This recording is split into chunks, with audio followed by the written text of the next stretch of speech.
स्टिलर reason की अगर हम सेकेंडरी ग्रोथ की बात करें तो स्टिलर रीजन की सेकेंडरी ग्रोथ को करवाएगा कौन?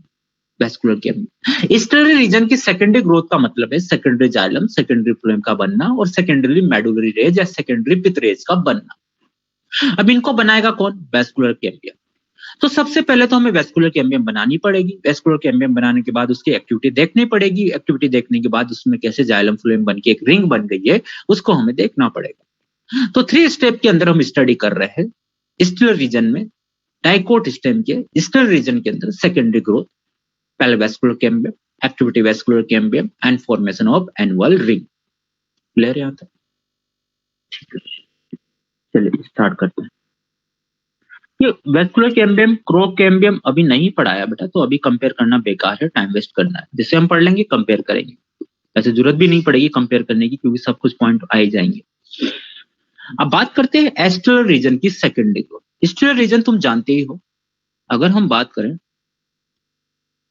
ये रहा एपिडर्मिस, ये रहा हाइपोडर्मिस, एपिडर्मिस, जनरल कोर्टेक्स, सब कुछ, और ये रहा पेरिसाइकल। तो पेरिसाइकल और पेरिसाइकल के अंदर वाला रीजन ये है क्या? स्टिल। पेरिसाइकल और पेरिसाइकल के अंदर वाला स्टेक्स है जिसमें पेरिसाइकल भी इंक्लूड है, उसको हम बोलते हैं स्टिल। और इसके बाहर वाला जो रीजन है उसको हमने बोल दिया एक्स्ट्रा स्टिलर।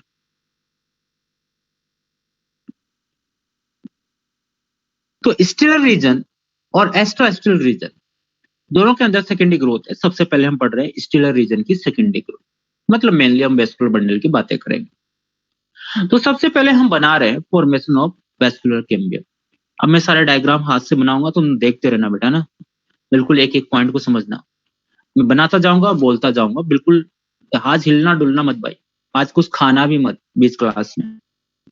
तो सबसे पहला पॉइंट है फॉर्मेशन ऑफ वैस्कुलर कैम्बियम।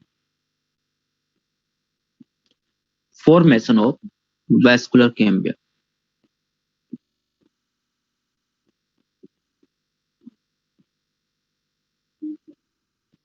हमने जो छुड़वाए थे ना एग्जाम्पल, वो अब धीरे धीरे आएंगे।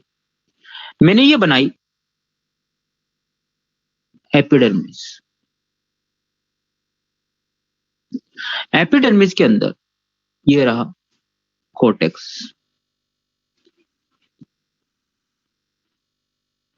ठीक है, ये रहा कोर्टेक्स,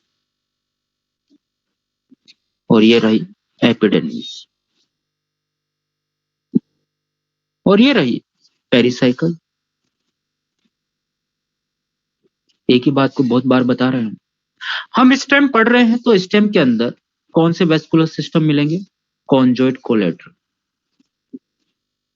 तो ये रहे वेस्कुलर बंडल, और ये रहा पिथ और पिथ रेज, जिसको मेडुलरी रेज भी बोल देते हो, मेडुलरी रेज भी बोल दोगे, या मेडुला या पिथ भी बोल सकते हो। ये सब किसके अंदर आएंगे? स्टील के अंदर आएंगे। अब हम स्टील रीजन की सेकेंडरी ग्रोथ पढ़ा रहे हैं तो स्टील को बाहर निकाल लेंगे। तो मैंने स्टील को बाहर निकाला।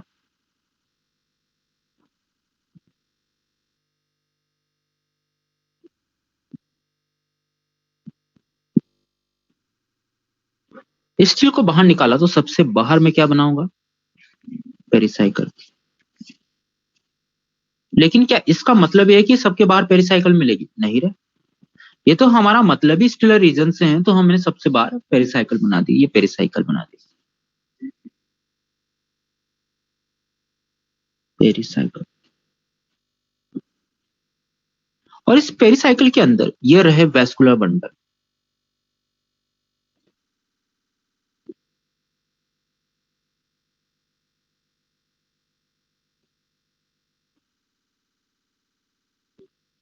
क्लियर? और वेस्कुलर बंडल कॉन्जॉइंट कोलेटरल है, याद है तुम्हें? याद नहीं तो कोई मतलब नहीं है। इसे देखिए, और हम डाइकोट पढ़ रहे हैं तो इनके बीच प्रेजेंट होगी कैम्बियम, मेरिस्मेटिक सेल की लेयर जो रेड कलर से बनाई है। बाहर की तरफ जो है वो फ्लोएम, अंदर की तरफ जाइलम है। बहुत बढ़िया बेटा। और ये रही कैम्बियम। ये कैम्बियम प्राइमरी ग्रोथ के टाइम ही थी, अभी सेकेंडरी ग्रोथ नहीं है। ये स्ट्रक्चर जो हमने लिया है ये अभी प्राइमरी ग्रोथ का है,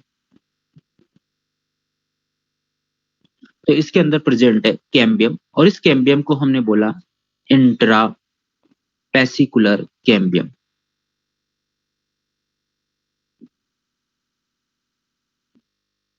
इंट्रापेसिकुलर कैम्बियम, इंट्रापेसिकुलर कैम्बियम पहले से प्रेजेंट थी, प्राइमरी ग्रोथ के टाइम में प्रेजेंट है। कैम्बियम वर्ड आते तुम्हारे दिमाग में क्या आता है, परमानेंट या मेरिस्मेटिक? मेरिस्मेटिक। ये प्राइमरी ग्रोथ के टाइम ही है, तो बताइए प्राइमरी ग्रोथ के टाइम का मेरिस्मेटिक है, तो कौन सा मेरिस्मेटिक हुआ ओरिजिन पर, प्राइमरी मेरिस्टेम या secondary meristem? Primary meristem, primary meristem. तो इंट्रापेसिकुलर कैम्बियम जो फ्लोएम और जाइलम में, फ्लोएम और जाइलम के बीच में, between the phloem and xylem के बीच में जो प्रेजेंट है, उसी को हमने बोला है प्राइमरी मेरिस्टेम और इंट्रापेसिकुलर कैम्बियम नाम दिया है। तो intrafascicular cambium is example of the primary meristem. बहुत सी बार क्वेश्चन आया है, ऐसा यहां भी होगा, ऐसा यहां भी होगा, ऐसा यहां भी होगा। बीच में यहां पर जो स्ट्रक्चर प्रेजेंट है ये पेरेन्काइमा का परमानेंट सेल है, परमानेंट सेल है ये।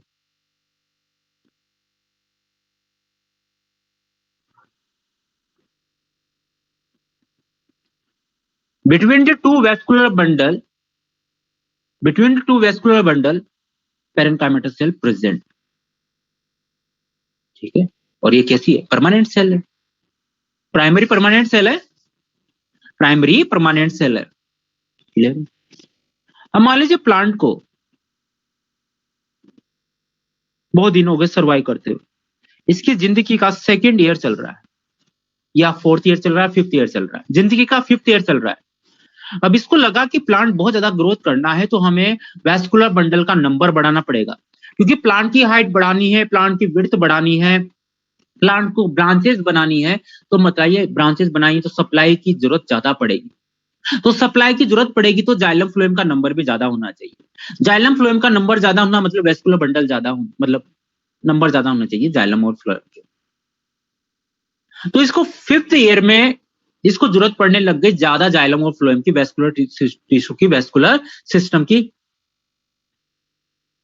तो इसकी जिंदगी का जो फिफ्थ ईयर है, एग्जाम्पल ले रहा हूं, इसकी जैसे नीम का प्लांट है, तो इसकी जिंदगी का 5वें साल के अंदर, फिफ्थ ईयर के अंदर इसको जरूरत पड़ रही है ज्यादा जाइलम फ्लोएम की, तो उस वक्त ये स्टार्ट प्रिपरेशन करने लग गया किसकी, सेकेंडरी ग्रोथ की, सेकेंडरी ग्रोथ। तो सेकेंडरी ग्रोथ का तो फर्स्ट ईयर है, लेकिन क्या इसकी जिंदगी का फर्स्ट ईयर है क्या, नहीं रहे। तो ये गलतफहमी हमेशा दूर रख दो तुम्हारे दिमाग में से कि जिंदगी का जो फर्स्ट ईयर, जो जिंदगी का फर्स्ट ईयर होता है वो फर्स्ट ईयर नहीं है सेकेंडरी ग्रोथ का, या सेकेंडरी ग्रोथ का फर्स्ट ईयर है वो जिंदगी का फर्स्ट ईयर नहीं है। सेकेंडरी ग्रोथ तो बाद में स्टार्ट होती है प्राइमरी ग्रोथ के बाद, क्लियर है। अब देखिए जैसे सेकेंडरी ग्रोथ स्टार्ट हो गई है, जैसे ही सेकेंडरी ग्रोथ स्टार्ट हो गई है, वैसे ही इधर देखिए ये है वैस्कुलर बंडल, ये है वैस्कुलर बंडल।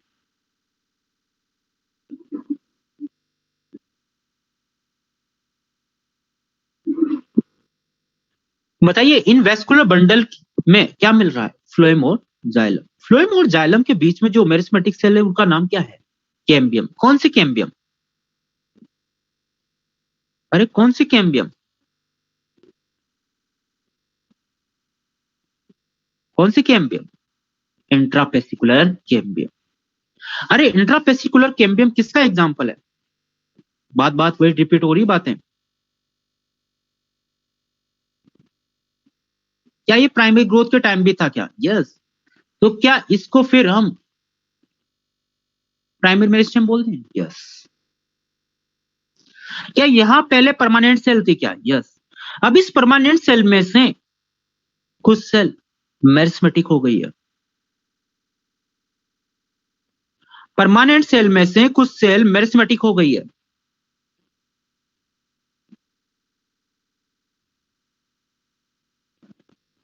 बताइए परमानेंट सेल से मेरिस्मेटिक सेल बनी है। डिफरेंशिएशन या डी डिफरेंशिएशन? D differentiation. बता, इसको नाम दिया हमने इंटर। इंटर क्यों दिया? क्योंकि वेस्कुलर बंडल के बिटवीन है। वेस्कुलर बंडल के अंदर है तो इंट्रा, और वेस्कुलर बंडल के बिटवीन है तो इसको बोला है इंटर।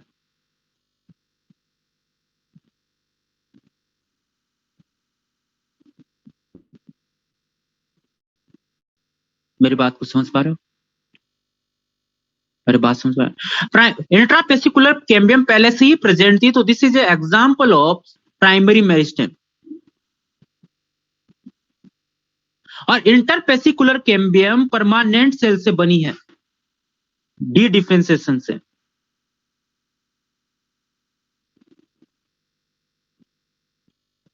तो ये एग्जांपल हो गया किसका? सेकेंडरी मेरिस्टेम का। और ऐसे इंटरपेसिकुलर कैम्बियम और इंट्रापेसिकुलर कैम्बियम दोनों मिलकर एक रिंग बना देती है, और इसी रिंग को हम बोलते हैं वैस्कुलर कैम्बियम।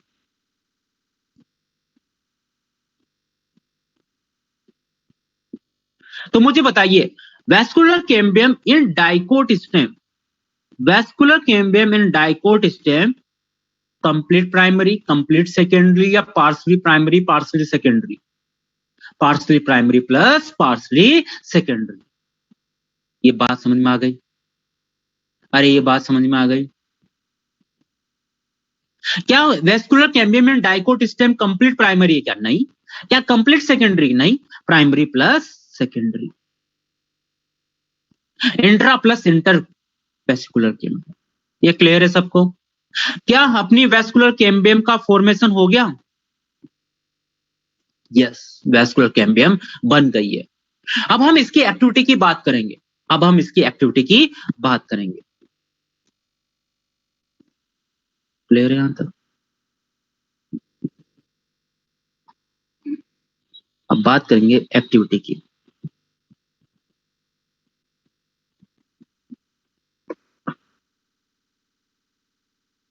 बेटा कनेक्शन चेक करो। अरे ऑडियो आ रहा है तुम्हारा? ऑडियो आ रहा है बेटा? ऑडियो यस आ रहा है बेटा? चेक करो बेटा, तुम्हारा कनेक्शन चेक करो।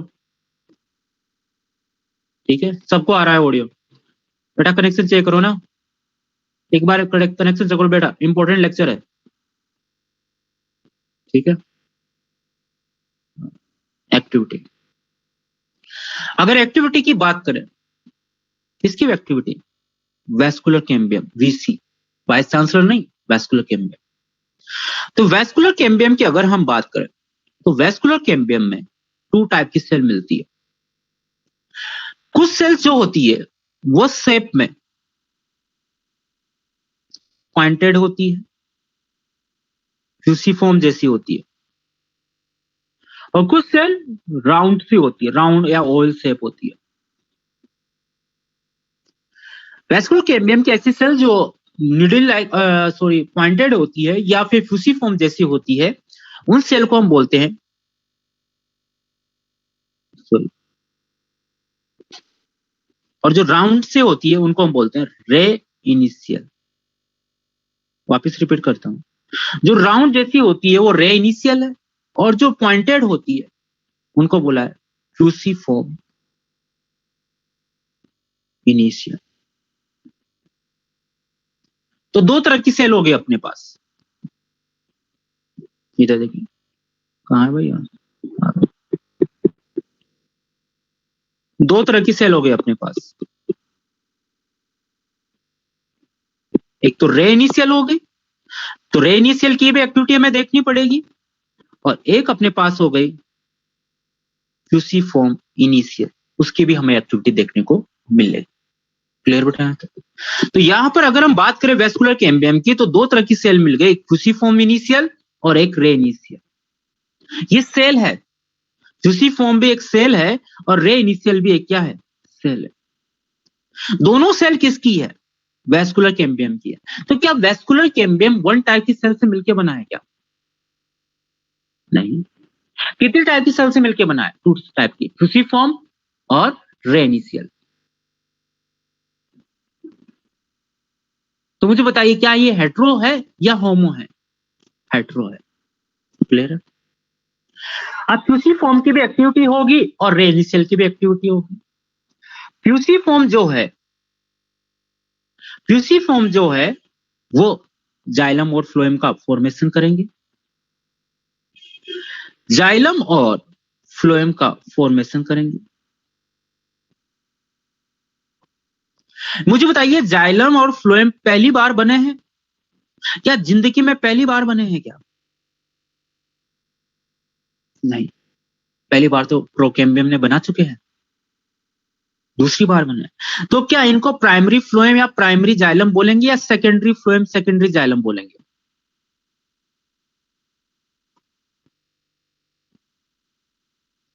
अरे बात समझ पा रहे हो? क्लियर है? रे इनिशियल सेकेंडरी मेडुलरी बनाने का काम करेंगे।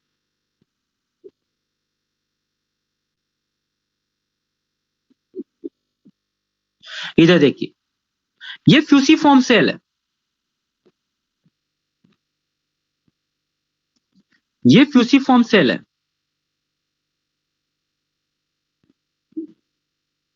इसमें डिवीजन हुआ, इसमें डिवीजन हुआ।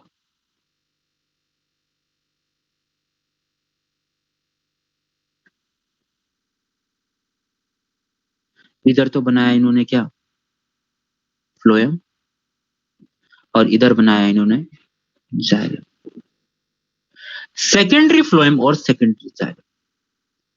मुझे बताइए कौन सा डिवीजन हुआ होगा? कौन सा डिवीजन हुआ होगा? पेरिक्लाइनल या एंटीक्लाइनल?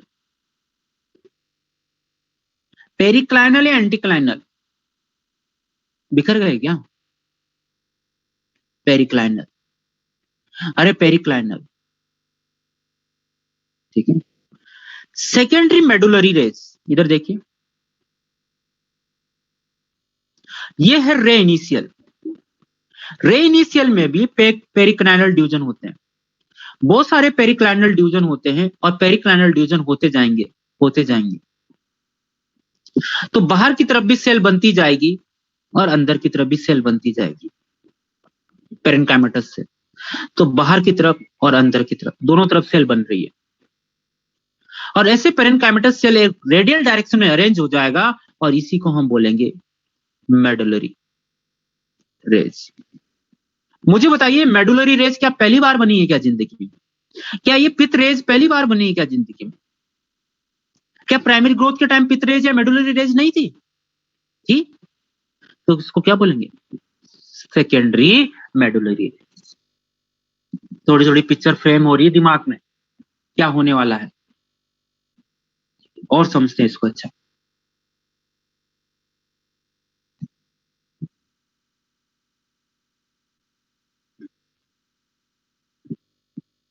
बताइए, तैयारी बराबर चल रही है किसकी?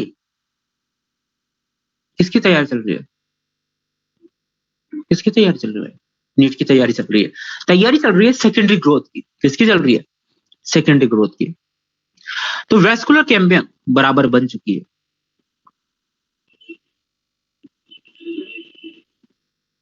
वेस्कुलर कैम्बियम बन चुकी है। ये रहे वेस्कुलर बंडल।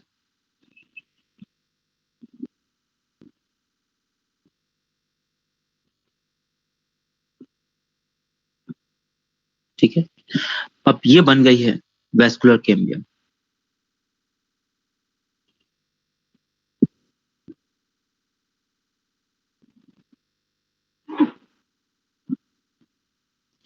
क्या ये वेस्कुलर कैम्बियम, क्या ये vascular cambium totally primary, totally secondary, partially primary partially secondary दोनों मिलकर इंटर इंट्रापेसिकुलर कैम्बियम?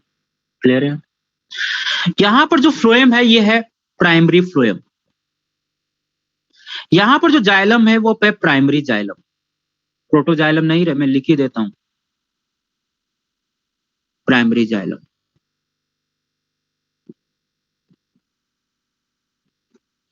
और यहां पर है प्राइमरी फ्लोएम।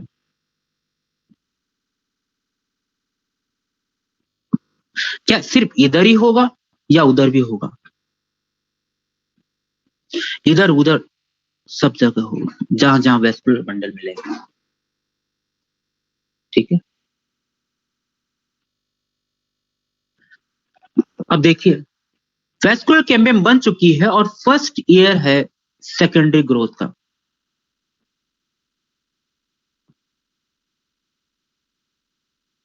क्या इसकी जिंदगी का फर्स्ट ईयर है या सेकेंडरी ग्रोथ का फर्स्ट ईयर है? सेकेंडरी ग्रोथ का। क्लियर है?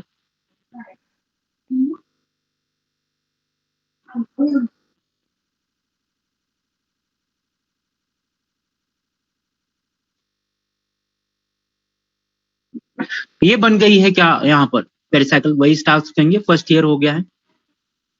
क्लियर है? और ये हमने बना दी वेस्कुलर कैम्बियम। अब वेस्कुलर कैम्बियम के अंदर दो टाइप की सेल्स है, फ्यूसिफॉर्म सेल और रे इनिशियल। एक है फ्यूसिफॉर्म सेल और एक है रे इनिशियल। फ्यूसिफॉर्म सेल भी, पहले फ्यूसिफॉर्म सेल की एक्टिविटी देख लेते हैं। फ्यूसिफॉर्म सेल पेरिक्लाइनल डिवीजन करेगी और बाहर की तरफ बनाएगी जाइलम, सॉरी बाहर की तरफ बनाएगी फ्लोएम। मैं पर्पल कलर से बना रहा हूं फ्लोएम। क्लियर है? बताइए जो फ्लोएम बना है ये कौन सा फ्लोएम बना है? Secondary phloem. Secondary phloem.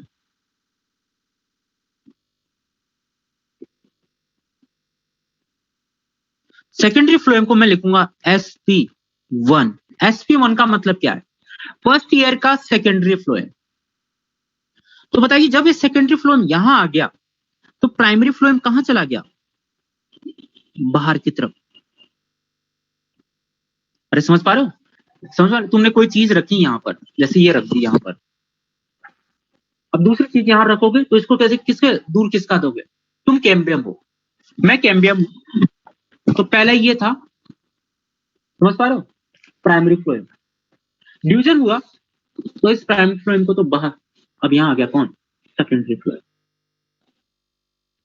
Secondary phloem कौन से ईयर का? फर्स्ट ईयर का।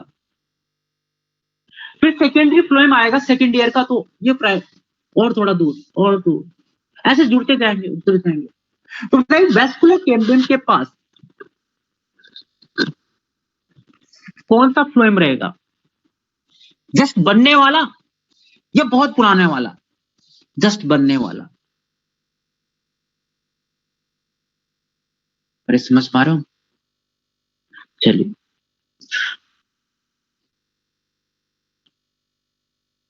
अब मैं ये ब्लैक कलर से लिया, मैंने ये ब्लू कलर से लिया जाइलम, ये बन गया सेकेंडरी जाइलम। कौन सा सेकेंडरी जाइलम?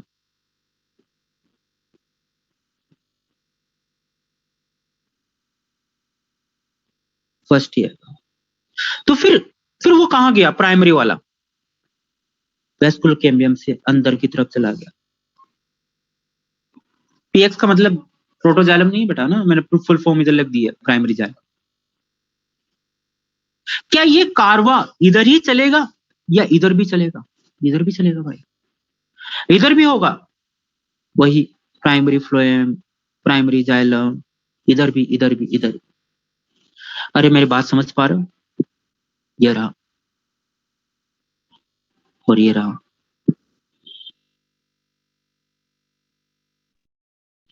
ये कारवा इधर ही चलेगा या इधर भी इधर भी इधर भी इधर भी? अरे समझ पा रहे हैं? यहां भी चलेगा।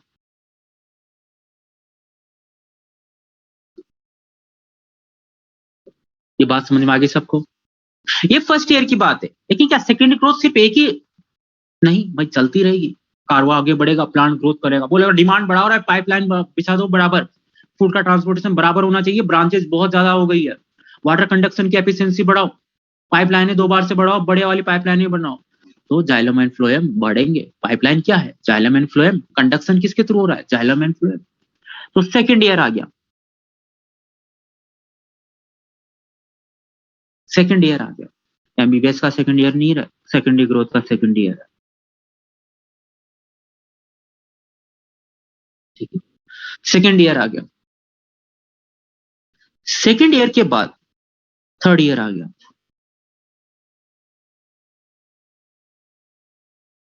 सेकेंड ईयर के बाद थर्ड ईयर आ गया, थर्ड ईयर के बाद फोर्थ ईयर आ गया। अरे कारवा रुक जाएगा क्या? नहीं रे। अब देखिए मैं थर्ड ईयर का डायग्राम बना रहा हूं।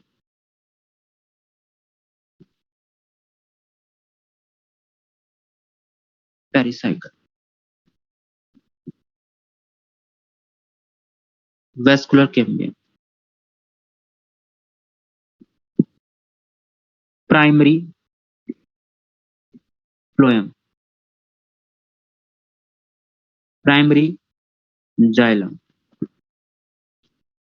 Primary xylem, primary xylem, primary xylem.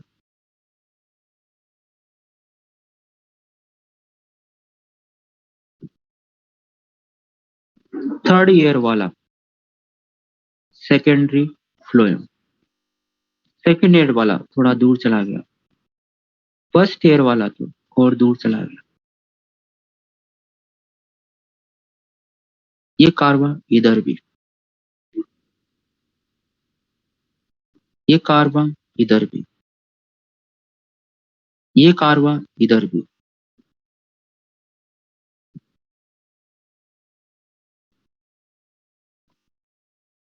Clear?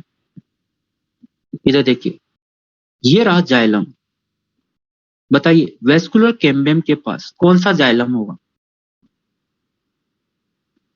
Vascular cambium के पास कौन सा जाइलम होगा? सेकेंडरी जाइलम तो होगा, लेकिन कौन सी ईयर वाला? सेकेंडरी जाइलम तो होगा, लेकिन कौन सा वाला? थर्ड ईयर वाला। क्या ये बातें सबको समझ में आ गई?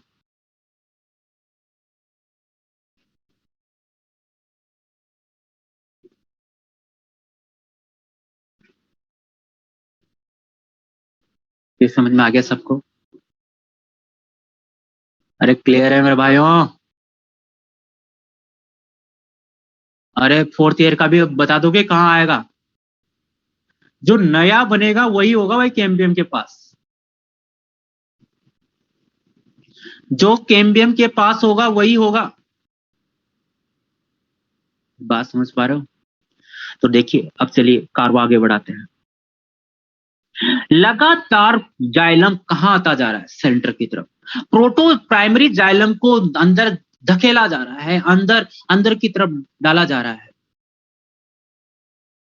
और फ्लोएम जो प्राइमरी फ्लोएम है वो कहां भेजा जा रहा है? बाहर। ये याद रखना भाई। तो प्राइमरी फ्लोएम पेरिफेरल रीजन की तरफ बढ़ रहा है, सेंटर की तरफ प्राइमरी जाइलम बढ़ रहा है। ये बात समझ में आ गई?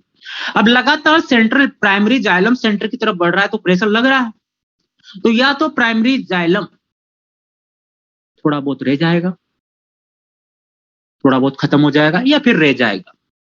एनसीईआरटी की लाइन है, इंटेक्ट, लेस इंटेक्ट या मोर इंटेक्ट। या तो बचा रह जाएगा या खत्म हो जाएगा, मतलब थोड़ा बहुत खत्म हो जाएगा लेकिन पूरी तरह से खत्म नहीं होगा। क्लियर है? अब यहां पर पित्त सब खत्म भाई, सेकेंडरी ग्रोथ स्टार्ट होगी, पित्त की बातें अब नहीं, प्राइमरी स्ट्रक्चर खत्म होने लग जाता है। क्लियर? बाहर की तरफ प्राइमरी फ्लोएम को धकेला जा रहा है, बाहर की तरफ, बाहर की तरफ। तो प्राइमरी फ्लोएम में भी प्रेशर लग रहा है, तो प्राइमरी फ्लो धीरे धीरे खत्म हो जाता है, प्राइमरी फ्लोएम धीरे धीरे खत्म हो जाता है। क्लियर बेटा? तो अंदर की तरफ जाइलम और बाहर की तरफ फ्लोएम। बेटा रुक जाओ भी, अंदर की तरफ जाइलम और बाहर की तरफ फ्लोएम। क्लियर बेटा? यहां तक ये हो गया। हम ये भी जानते हैं कि रे इनिशियल जो होगी वो भी डिवाइड करेगी, तो रे इनिशियल भी जब डिवाइड करेगी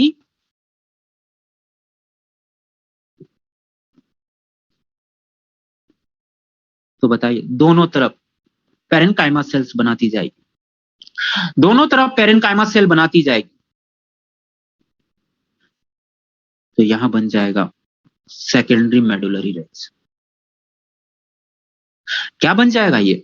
सेकेंडरी मेडुलरी रेंज।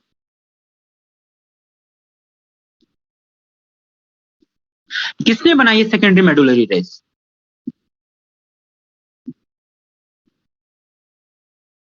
रे इनिशियल ने।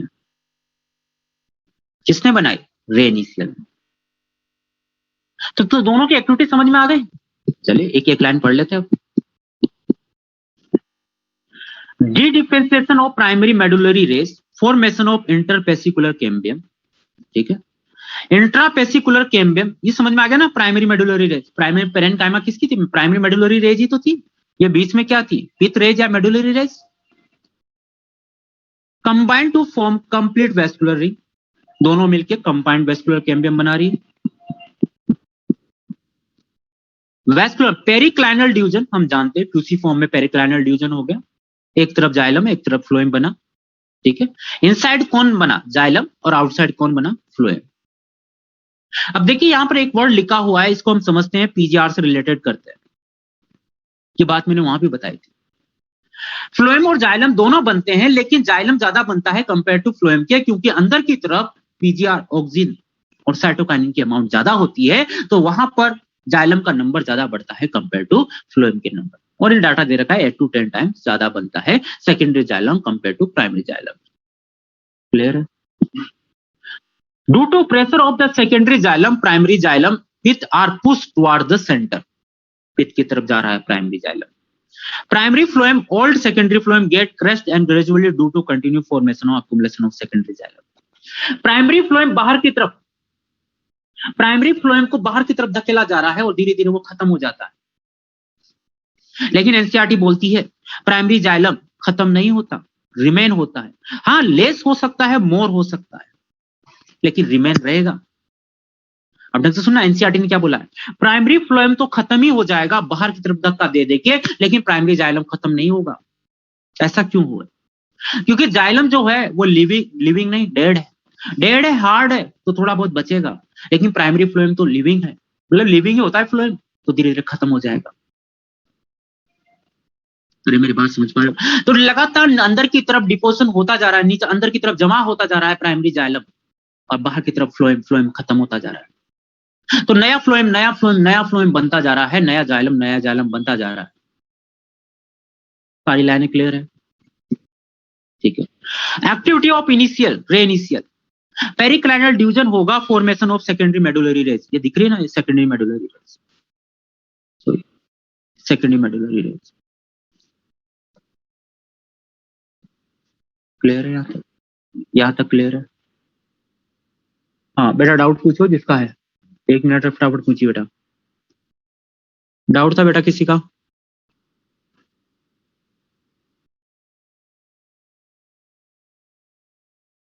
सर सेकेंडरी ग्रोथ एक ईयर में एक ही बार होगी। ठीक है, नहीं बेटा, सेकेंडरी ग्रोथ होती जाएगी, मतलब वन, हम आगे बात करेंगे इसकी, अभी तो छोड़ दो इस क्वेश्चन को।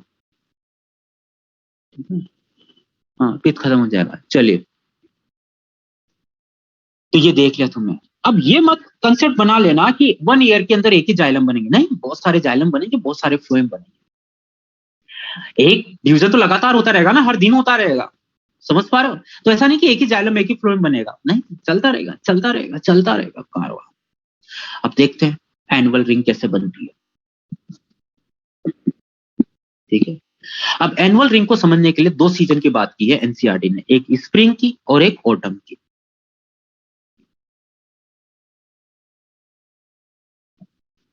अरे बेटा देखो, एक क्वेश्चन आया, अच्छा क्वेश्चन है, इधर देखिए, यहां पर लिखा है सर, यहां पर gradually crust, gradually primary phloem secondary phloem.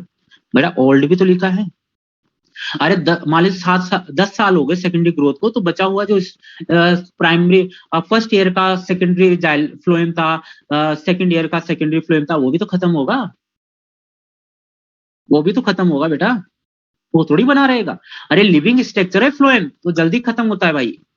CO2 में थोड़ा सा प्रेशर बढ़ा नहीं, साइटोप्लाज्म निमटा नहीं। क्लियर बेटा तुषार? चलते हैं एनुअल रिंग। अब एनुअल रिंग को समझने के लिए हम बात करेंगे स्प्रिंग और ऑटम सीजन। पहले तो हम बात कर लेते हैं किसके अंदर टेम्परेचर ज्यादा होता है। हाँ वो नहीं हुआ, वो थोड़ा स्ट्रॉन्ग है, उसकी बात हम करेंगे अभी। स्प्रिंग ऑटम, किस में ज्यादा टेम्परेचर होगा? नहीं, कम टेम्परेचर। चलो मैं क्वेश्चन वापस रिपीट, कम टेम्परेचर बताना है।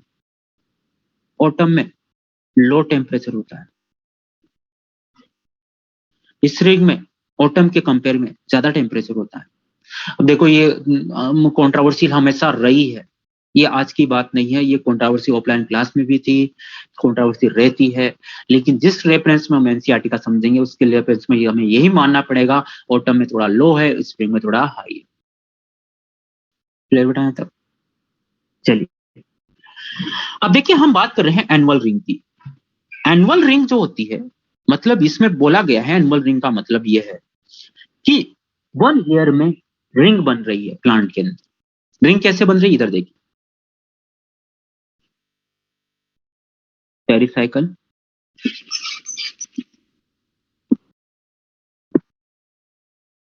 वैस्कुलर कैम्बियम, ठीक है। अब फ्लोएम की बातें नहीं करेंगे, हम सिर्फ जाइलम की बातें करेंगे, ढंग से सुनते रहना।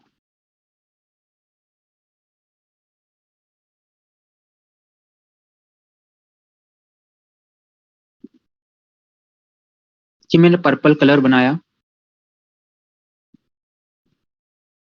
प्राइमरी जाइलम का, ठीक है, सेंटर पे। इसके जस्ट पास मैं बोल रहा हूं, ये 3rd ईयर है ना, 3rd ईयर, तो ये सेकेंडरी जाइलम है 3rd ईयर का, ये बन गया।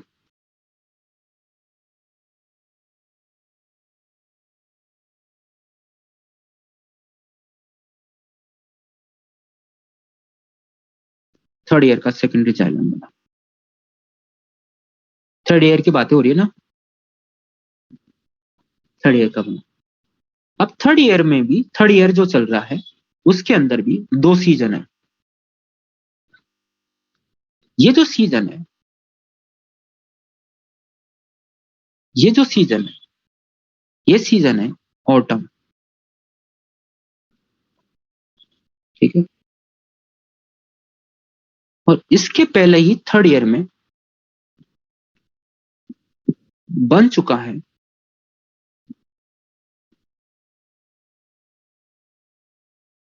जाइलम। तो ये जो येलो कलर की लाइन और जो पर्पल कलर की लाइन है, दोनों ही 3rd ईयर की है। तो यहां जो जाइलम बने बहुत सारे, येलो कलर वाली लाइन में भी बने, मतलब स्प्रिंग सीजन के अंदर भी बहुत सारे जाइलम बने, और ऑटम सीजन के अंदर भी बहुत सारे जाइलम बने।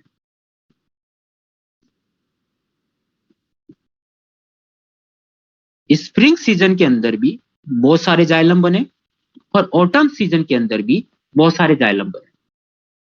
यहां भी बहुत सारे जाइलम और यहां भी बहुत सारे जाइलम, दोनों सीजन के अंदर बने। पूरा 1 ईयर की बात हो रही है। कौन सा ईयर है ये? 3rd year. तो ऑटम के अंदर भी जाइलम बन रहे हैं और स्प्रिंग के अंदर भी जाइलम बन रहा है। मतलब यहां भी हमें वेसल्स बनती हुई दिखाई दे रही है और यहां भी हमें वेसल बनती हुई दिखाई दे रही है। क्लियर बताया था?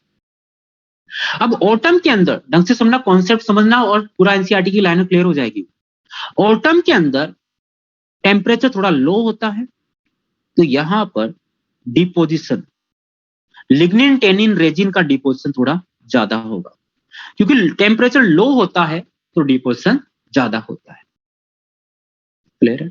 अब डिपोजिशन ज्यादा होगा तो बताइए यहां पर बनने वाली जो वेसल्स होगी उनका डायमीटर, उनका सॉरी उनके अंदर का जो लुमेन है वो नैरो होगी या वाइड होगी? नैरो होगी। लो टेम्परेचर तो डिपोजिशन ज्यादा हुआ है, नैरो रीजन है तो डिपोजिशन ज्यादा हुआ है।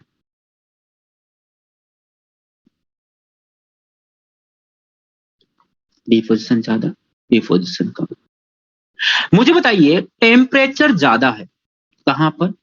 स्प्रिंग के अंदर। सॉरी पहले इसको निमट लेते, डिपोजिशन हो गया। डिपोजिशन ज्यादा है तो बताइए इसका कलर कैसा होगा? डार्क। किसी में डिपोजिशन ज्यादा कर दिया, कलर ज्यादा कर दिया तो कैसा हो जाएगा? डार्क। और ये कैसा हो जाएगा? लाइट।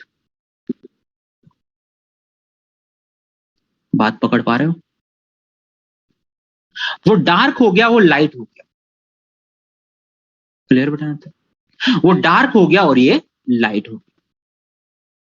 तो तुम्हें 1 ईयर के अंदर, 1 ईयर के अंदर, जो थर्ड ईयर लिया था हमने, जैसा सेकेंड ईयर भी ले सकते हो, फर्स्ट ईयर भी ले सकते हो, 1 ईयर के अंदर, 1 ईयर के अंदर,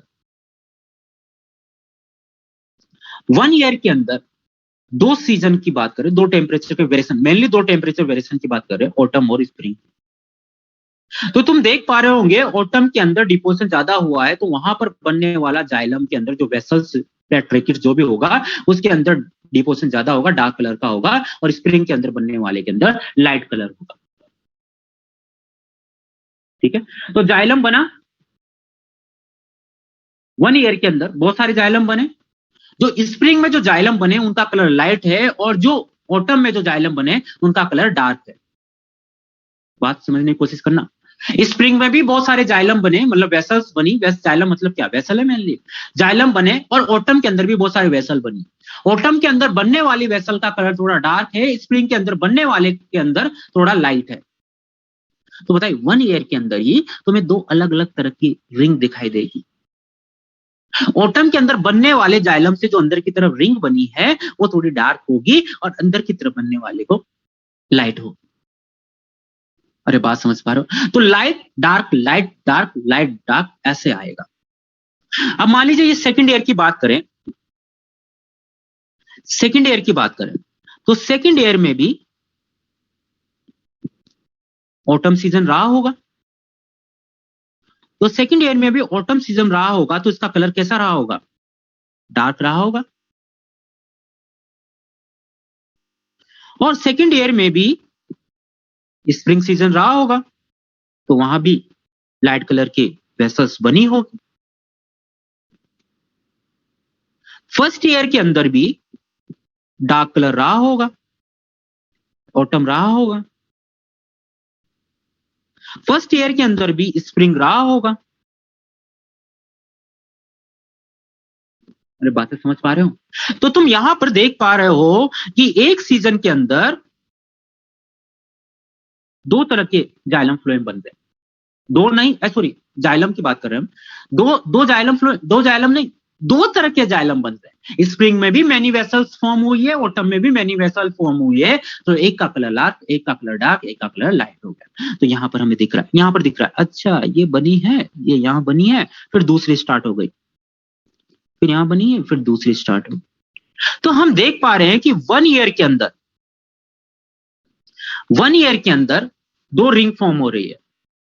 एक तो हो रही है ऑटम सीजन में, और एक हो रही है स्प्रिंग सीजन में। इनको हम बोलते हैं ग्रोथ रिंग। क्या बोलते हैं बेटा? Growth ring.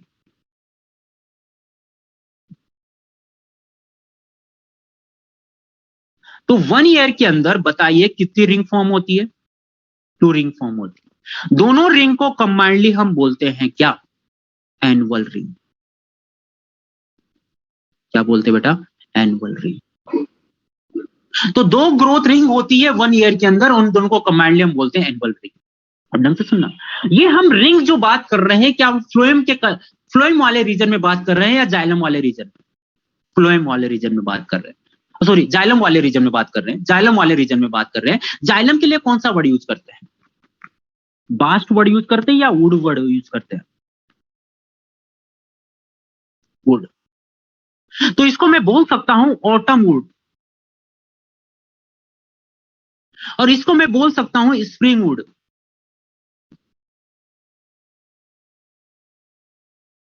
अरे बात समझ पा रहे हो? अरे बात समझ पा रहे हो? चलिए एक बार और देखते हैं। Made of the concentric alternate ring of spring wood ring और autumn wood ring. Growth ring की जगह वुड रिंग लिख दिया क्योंकि जाइलम है, वुड आएगा। Annual ring are form due to variable activities of vascular cambium in different environment. एक spring है, एक ऑटम है। स्प्रिंग के अंदर ऑटम की बात करता हूँ, इधर ऑटम लेता हूँ, इधर स्प्रिंग लेता हूँ। ऑटम के अंदर टेम्परेचर कम है, डिपोजिशन ज्यादा होगा, डिपोजिशन ज्यादा होगा तो लूमेन नैरो होगी, लूमेन नैरो होगी। लुमेन नैरो होगी, कलर डार्क होगा क्योंकि डिपोजिशन ज्यादा हुआ है। तो एक का कलर डार्क है और एक का कलर लाइट है, तो साफ हमें फर्क दिखाई देगा कि हाँ ये दोनों रिंग खत्म हुई, मतलब एनुअल रिंग खत्म हो गई। दूसरा डार्क स्टार्ट हो गया, मतलब दूसरी एनुअल रिंग चालू हो गई। तीसरा हो गया, एनुअल रिंग चालू हो गया। तो मैं बता सकता हूँ अच्छा फर्स्ट ईयर थर्ड ईयर के अंदर इतने इतने जाइलम फ्लोएम ये रिंग बनी है, सेकंड ईयर के अंदर ये बनी है, फर्स्ट ईयर के अंदर बनी है। तो क्या मैं रिंग गिन सकता हूँ? यस, क्योंकि कलर में डिफरेंस है तो मुझे साफ पता चल रहा है। ये कलर में डिफरेंस क्यों है? क्योंकि टेम्परेचर में वेरिएशन है। टेम्परेचर में वेरिएशन है क्योंकि एनवायरमेंटल चेंज है, सीजन चेंज है। जितना ज्यादा सीजन में वेरिएशन आएगा, जितना ज्यादा टेम्परेचर में वेरिएशन आएगा, उतना ही ज्यादा हमें एनुअल रिंग में अलग अलग दिखाई देगी। अगर एनुअल रिंग में चेंज नहीं आएगा, एनुअल रिंग मतलब जो कलर में चेंज नहीं आएगा, तो हमें एनुअल रिंग तो बनेगी लेकिन हम दिखाई नहीं देगी। तो एनुअल रिंग हमें वहां अच्छी तरह से दिखाई देगी जहां पर टेम्परेचर में वेरिएशन कम आएगा या ज्यादा आएगा? ज्यादा आएगा। जहां टेम्परेचर में वेरिएशन ज्यादा आएगा, मतलब सर्दियों के दिन सर्दियां होनी चाहिए, गर्मियों के दिन गर्मियां होनी चाहिए। ऐसा नहीं टेम्परेचर में वेरिएशन कम है, नहीं। टेम्परेचर एक तो होना चाहिए 0 में और एक हो जाए 30 डिग्री सेल्सियस। सर्दियां हो जाए माइनस में और गर्मी हो जाए 25-30 डिग्री सेल्सियस। जहां टेम्परेचर सीजन के अंदर टेम्परेचर, अरे दिन रात का टेम्परेचर की बात नहीं कर रहा हूं मैं, सीजन के टेम्परेचर की बात कर रहा हूं। सीजन के अंदर टेम्परेचर में वेरिएशन ज्यादा आएगा, वहां हमें एनुअल रिंग साफ साफ दिखाई देगी। स्प्रिंग स्प्रिंग होगी, ऑटम ऑटम होगी।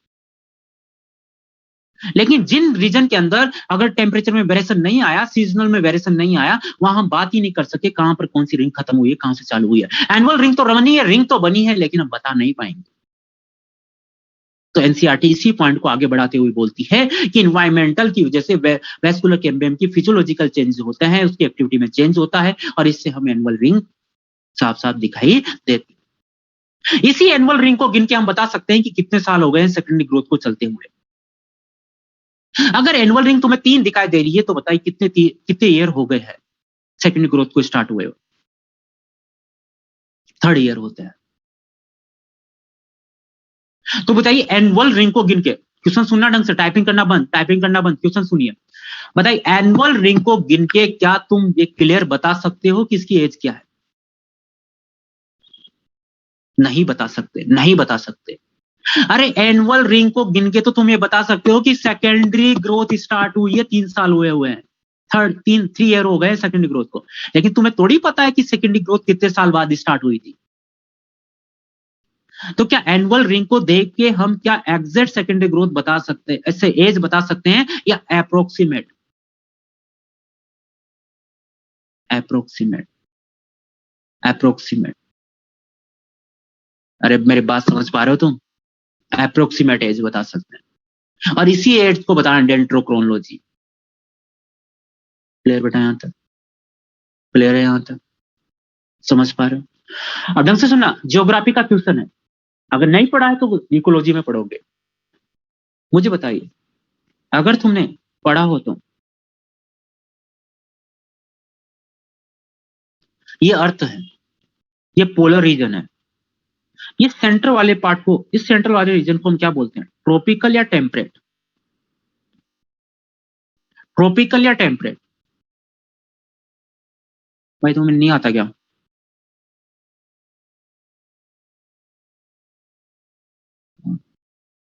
और इसके ऊपर वाले रीजन को? भाई जियोग्राफी मेरी भी इतनी स्ट्रॉन्ग नहीं है। ये ए रीजन है, ये बी रीजन है,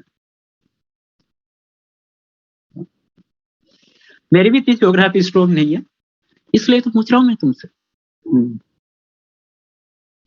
ए रीजन क्या है? ए रीजन ट्रॉपिकल, बी रीजन क्या है? टेम्परेट, और सी रीजन पोलर हो जाएगा। अरे सबको आता है, सब पढ़े थे, सब भूल गए सर। ठीक है, ये है टेम्परेट रीजन, ये है ट्रॉपिकल रीजन, इसके जस्ट ऊपर वाला थोड़ा सा सब ट्रॉपिकल भी आता है लेकिन अपना डीप में नहीं जा रहे। ये टेम्परेट रीजन है ना। मुझे बताइए हम कहाँ रहते हैं? सर हम घर पे रहते हैं, आप अपने घर में हैं, मैं अपने घर में हूँ। इंडिया कहाँ है? मैं सऊदी अरब की बात नहीं कर रहा, मैं इंडिया की बात कर रहा हूँ। हम रहते हैं ट्रॉपिकल सब ट्रॉपिकल, एग्जैक्ट बात की बात है, लेकिन हम ट्रॉपिकल सब ट्रॉपिकल एरिया में रहते हैं। बिल्कुल सही आंसर है, ट्रॉपिकल सब ट्रॉपिकल एरिया है अपना। ठीक है, तो देखिए अगर हम टेम्परेचर की वेरिएशन की बात करें तो टेम्परेचर में वेरिएशन ज्यादा टेम्परेट रीजन में मिलेगा। टेम्परेट रीजन के अंदर सर्दियां सर्दियां होती है और गर्मी गर्मी होती है। अपने यहाँ सर्दी भी गर्मी होती है और गर्मी तो गर्मी होती है। समझ पा रहे हो? अपने यहाँ सर्दी भी गर्मी होती है और गर्मी भी गर्मी तो होती है। लेकिन ब्रिटेन में या फिर जो हाई एटीट्यूड वाले जो कंट्री है जिनके ऊपर रहते हैं वो थोड़ा अर्थ में, मतलब ट्रॉपिकल से ऊपर, वहां सर्दी माइनस में चली जाती है और गर्मी 25-30 तक चली जाती है। तो वहां टेम्परेचर सीजन के टेम्परेचर में वेरिएशन ज्यादा होता है, तो वहां पर हमें रिंग ज्यादा दिखाई देती है। अरे अपनी सर्दी क्या माइनस में जाती है क्या? अपनी सर्दी कितनी जाती है? 20 के अंदर तो हम 15 आ जाता ना, 15 आ जाता है। बस भाई भगवान बस कर दो। समझ पा रहे हो? ये टेम्परेचर रहता है अपना 20-15, ये टेम्परेचर रहता है, उसमें तो बस कर दो भाई भगवान, और चद्दर पड़े हैं क्या? ठीक है, लेकिन ब्रिटेन में बर्फ गिरने लग जाते, अमेरिका में बर्फ गिरने लग जाती। मैं नहीं जा रहा जियोग्राफी भाई, मुझे नहीं पढ़ाना। मैं तो इतना बताऊंगा कि टेम्परेचर में वेरिएशन टेम्परेट रीजन में ज्यादा होता है। टेम्परेचर में वेरिएशन सीजन के बेस पर बता रहा हूं मैं, दिन रात का बात नहीं कर रहा। ठीक है, टेम्परेट रीजन के अंदर ज्यादा होता है, टेम्परेट रीजन के अंदर ज्यादा होता है। इसलिए हमें टेम्परेट रीजन के अंदर स्प्रिंग और ऑटम रिंग में डिफरेंस ज्यादा दिखाई देता है। इसलिए हमें एनुअल रिंग साफ साफ हमें टेम्परेट रीजन के अंदर ही दिखाई देती है। ट्रॉपिकल रीजन के अंदर मिलने वाले प्लांट्स के अंदर हम एनुअल रिंग गिन नहीं सकते। जैसे राजस्थान की बात करो, महाराष्ट्र की बात करो, तमिलनाडु की बात करो, वहां एनुअल रिंग नहीं गिन सकते। महाराष्ट्र तमिलनाडु में तो बिल्कुल नहीं गिन सकते, क्योंकि तो क्या है, कोस्टल एरिया है, समुद्र के किनारे वाले एरिया है। वहां तो सर्दी भी गर्मी, गर्मी भी सर्दी, जब बारिश भी बारिश, बारिश नहीं तो बारिश, पता नहीं क्या है, एक जैसा टेम्परेचर है। जो महाराष्ट्र तमिलनाडु के होंगे वो जानते होंगे कि एक जैसा मौसम सा होता, ज्यादा फर्क नहीं होता। तो वहां पर हमें एनुअल रिंग नहीं गिन सकते, एनुअल रिंग बिल्कुल क्लियर नहीं बनती है। लेकिन इंडिया के अंदर भी कुछ रीजन है, जैसे हम हिमाचल प्रदेश की तरफ चले जाएं, मनाली शिमला चले जाएं, कश्मीर की तरफ चले जाएं, तो हमें वहां पर एनुअल रिंग दिखाई देगी। क्लियर बताया था? लेकिन टेम्परेट रीजन के अंदर हमें अच्छी तरह से दिखाई देगी। और टेम्परेट रीजन के अंदर भी टेम्परेट डेसिडुअस, पतझड़, वर्ड फॉरेस्ट, वर्ड प्लांट, जो जिनके अंदर लीफ फॉल होता है और टेम्परेट रीजन के अंदर मिलते हैं, वहां पर हमें सबसे क्लियर दिखाई देती है। क्लियर बताया था? चलिए, ये बातें हम कर चुके हैं। अब एक है स्प्रिंग वुड और एक है ऑटम वुड। मतलब स्प्रिंग वुड रिंग लिख दो पूरा पीछे, नहीं तो तुम उड़ उड़ में ही रह जाओगे। ठीक है, पूरा वर्ड लिखो, स्प्रिंग वुड रिंग और ऑटम वुड। स्प्रिंग अर्ली बोल दिया क्योंकि स्प्रिंग से स्टार्ट कर देते हैं, और ऑटम को लेट बोल दिया, इसको कोई फर्क नहीं पड़ता है, बोला था साइंटिस्ट ने तब से ही। अब भी वही है, मुर्गी पहले आया अंडा पहले आया। तो स्टूडेंट इसमें झूला रहता है सर, स्प्रिंग अगर ऑटम में प्लांट लगाया है तो ऑटम से स्टार्ट हो गई तो नाम बोलते साइंटिस्ट ने, काफी है भैया, मुर्गी पहले अंडा पहले आए, भगवान जाने। चलिए, अब इसको याद करने का, इस टेबल को याद करने का कॉन्सेप्ट मैं बताता हूँ। तुम्हें याद रखना है कि स्प्रिंग में टेम्परेचर ज्यादा, ठीक है? अब कैसे याद रखो? टेम्परेचर ज्यादा होगा तो सेल डिवीजन भी ज्यादा होगा, टेम्परेचर ज्यादा एक्टिविटी ज्यादा होगी। टेम्परेचर ज्यादा होगा तो लिग्निन का डिपोजिशन कम होगा, पिघला रहेगा, जमा नहीं होगा। एक कॉन्सेप्ट बता रहा हूं। तो लूमेन जो होगी वेसल्स की, डिपोजिशन नहीं होगा तो कैसा होगा? वाइड होगी। नंबर ज्यादा होगा क्योंकि सेल डिवीजन ज्यादा हो रहा है। मतलब किसी चीज में अगर डिपोजिशन नहीं हो रहा तो वो खाली खाली है, तो डेंसिटी क्या होगी? कम या ज्यादा? कम होगी। कलर कैसा होगा? लाइट होगा। सेल डिवीजन ज्यादा तो नंबर ज्यादा। वेसल क्या होगी? चौड़ी होगी, वाइड होगी, क्योंकि डिपोजिशन नहीं हुआ है। लाइट कलर होगा, डिपोजिशन नहीं हुआ है। डिपोजिशन नहीं हुआ तो डेंसिटी भी कम होगी। इसका जस्ट उल्टा कर देना, कहां पर? बॉटम में। ये सारा कॉन्सेप्ट क्लियर हो जाएगा, सारी टेबल रट जाएगी किससे? टेम्परेचर के कॉन्सेप्ट से। दिख रही है ना तुम्हें रिंग्स? इस रिंग को बड़ा करके दिखाया यहाँ पर, लाइट कलर वाली स्प्रिंग, डार्क कलर वाली autumn. Annual ring spring wood plus and दोनों, usually one will produce in 1 year. Dendrochronology estimate age, estimate word आया ना, ये समझ में आ गया? क्लियर? बेटा स्प्रिंग वुड, हाँ स्प्रिंग वुड तो मोटी रहेगी ना, सेल डिवीजन ज्यादा हुआ है। चलिए,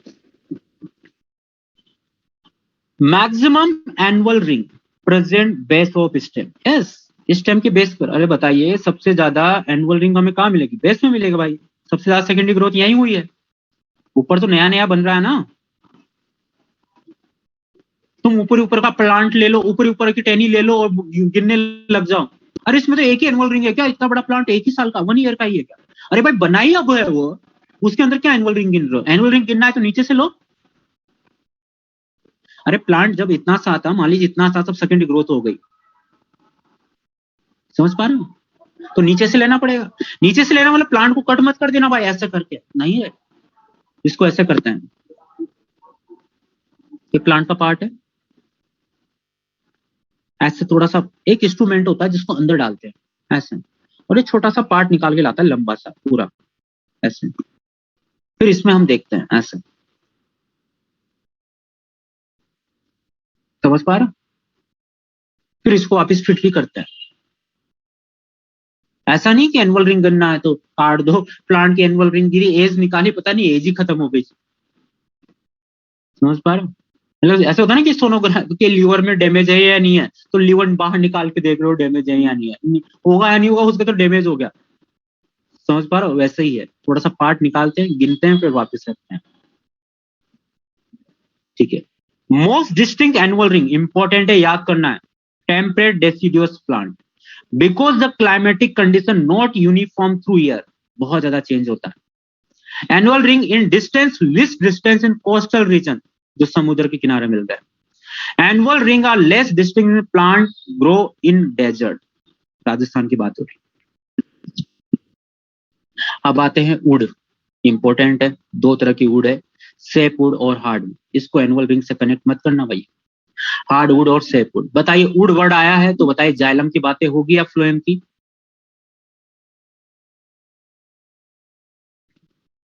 एक क्वेश्चन आया बेटा, इस क्वेश्चन को सुन लेते हैं। सर एनसीईआरटी में लिखा है कि give the idea of age is, इसमें आइडिया का मतलब एस्टिमेट समझिए, हाँ एस्टिमेट, यस आइडिया मतलब एस्टिमेट। हार्ड वुड और सेफ वुड, तो वुड की बात हुई है तो मतलब जाइलम है, ठीक है, सुनना बहुत इजी है, कभी जिंदगी में नहीं भूलोगे। तो देखिए ये वेस्कुलर कैम्बियम, ठीक है,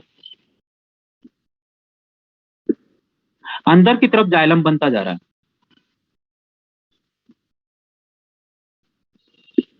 अंदर की तरफ जाइलम बनता जा रहा है, हाँ स्प्रिंग वुड भी बनेगी, हार्ड वुड भी बनेगी, बनता जा रहा है, बनता जा रहा है।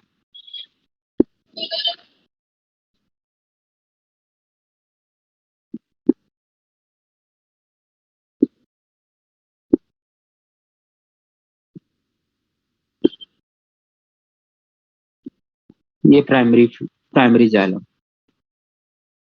सेकेंडरी ग्रोथ चलते हुए बहुत दिन हो गए, चल रही है दुनिया, ये वेस्कुलर कैम्बियम। अब जाइलम अंदर की तरफ जाता जा रहा है, जाता जा रहा है, जाता जा रहा है, जाता जा रहा है, सबसे ज्यादा प्रेशर कहाँ लग रहा होगा? तुम्हें क्या लगता है सबसे ज्यादा प्रेशर कहाँ लग रहा होगा? सेंटर पे या वेस्कुलर कैम्बियम के पास? सेंटर पे, तो सेंटर, ये वाला सेंटर,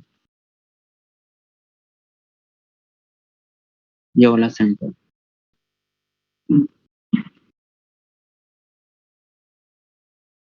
और ये हो गया पेरिफेरल रीजन,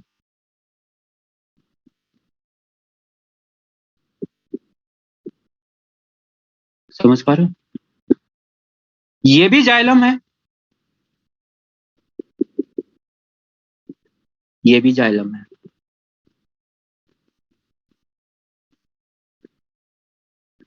इसमें आता है ओल्ड जाइलम और प्राइमरी जाइलम।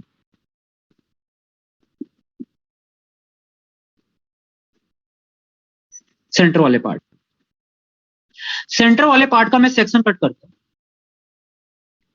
तो सेक्शन कट कर रहा हूं तो मुझे वहां पर वेसल दिखाई दे रही है, ये वेसल है। और ये parenchyma, xylem parenchyma. Xylem parenchyma के अंदर भरा है रेजिन टेनिन गम, रेजिन टेनिन गम। अब बताइए सेंटर पे प्रेशर बहुत ज्यादा लग रहा है, बहुत ज्यादा प्रेशर लग रहा है, ये वेसल है, सेंटर प्रेशर ज्यादा लग रहा है। तो ये जो पेरेन्काइमा में जो स्टोरेज हुआ है वेस्ट मेटेरियल, ऑर्गेनिक कंपाउंड,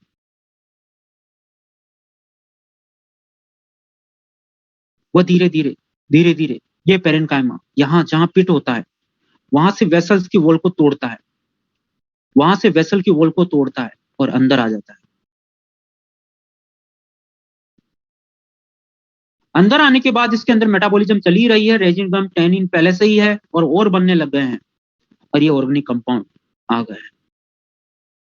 अब बताइए ये जो वेसल्स है क्या हो गई है, ब्लॉक।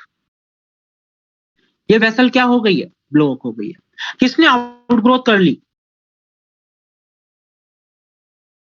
Xylem parenchyma. इस जाइलम पेरेन्काइमा ने आउटग्रोथ कर ली और एक स्ट्रक्चर बना दिया, इसी स्ट्रक्चर को हम बोलते हैं टाइलोसिस। इस टाइलोसिस आउटग्रोथ जो है वो किसके आउटग्रोथ है, जाइलम पेरेन्काइमा की, और इसके अंदर बने भरे हुए हैं ऑर्गेनिक कंपाउंड। पुराना है, सेकेंड मेटाबोलाइट ज्यादा होगा, वेस्ट मटेरियल ज्यादा होगा। तो ये वेसल ब्लॉक हो गई है। अब बताइए क्या ये वेसल फंक्शनल या नॉन फंक्शनल, नॉन फंक्शनल। क्या वाटर का कंडक्शन कर पाएगी, क्या नहीं, वाटर का कंडक्शन अब ये नहीं कर पाएगी। क्या बन गया है यहाँ पर, टाइलोसिस। टाइलोसिस क्या है, outgrowth, outgrowth into lumen of vessels, this is called tylosis. Tylosis जो जाइलम पेरेन्काइमा में आउटग्रोथ की है उसी के अंदर भरा हुआ है क्या, ऑर्गेनिक कंपाउंड। ये हम कहां की बात कर रहे हैं, सेंट्रल वाले जाइलम की या पेरिफेरल वाले जाइलम की, सेंटर वाले जाइलम की। तो सेंटर वाले जाइलम में प्रेशर ज्यादा पड़ रहा है, टाइलोसिस बन गई है, वेसल्स नॉन फंक्शनल हो गई है, वेसल्स की लुमेन ब्लॉक हो गई है, वेसल का पाइप ब्लॉक हो गया है, ऑर्गेनिक कंपाउंड का डिपोजिशन हो गया है। तो कलर हमें कैसा दिखाई देगा, वो ऑर्गेनिक कंपाउंड ज्यादा आ गया तो ज्यादा डार्क कलर दिखाई देगा। ऑर्गेनिक कंपाउंड ज्यादा है, वेसल्स ब्लॉक हो चुकी है। तो ऐसी जो सेंटर वाली जो वुड होती है, जो जाइलम का कलेक्शन होता है, उसको हम बोलते हैं क्या, हार्डवुड। क्या बोलते हैं बेटा, हार्डवुड। और बाहर वाली जो होती है उसका कलर थोड़ा लाइट होता है और उसके अंदर जो वेसल्स होती है उनके अंदर ज्यादा प्रेशर नहीं है, टाइलोसिस नहीं हुआ है, तो वो फंक्शनल है, तो वो है सेप वुड।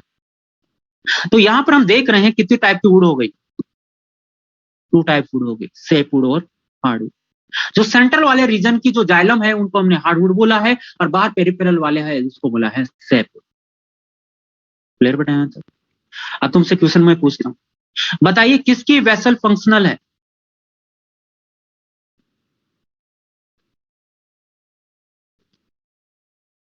किसकी वेसल नॉन फंक्शनल है।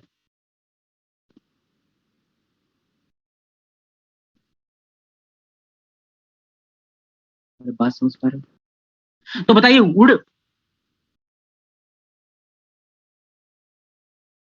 वुड कितनी टाइप की हो गई, वुड कितनी टाइप की होगी, टू टाइप, हार्डवुड और सेपवुड। हार्डवुड का नाम है डूरामेन, डूरा वर्ड जो आता है ना वो स्टेबिलिटी के लिए आता है। तुमने नाम सुना डूरासेल,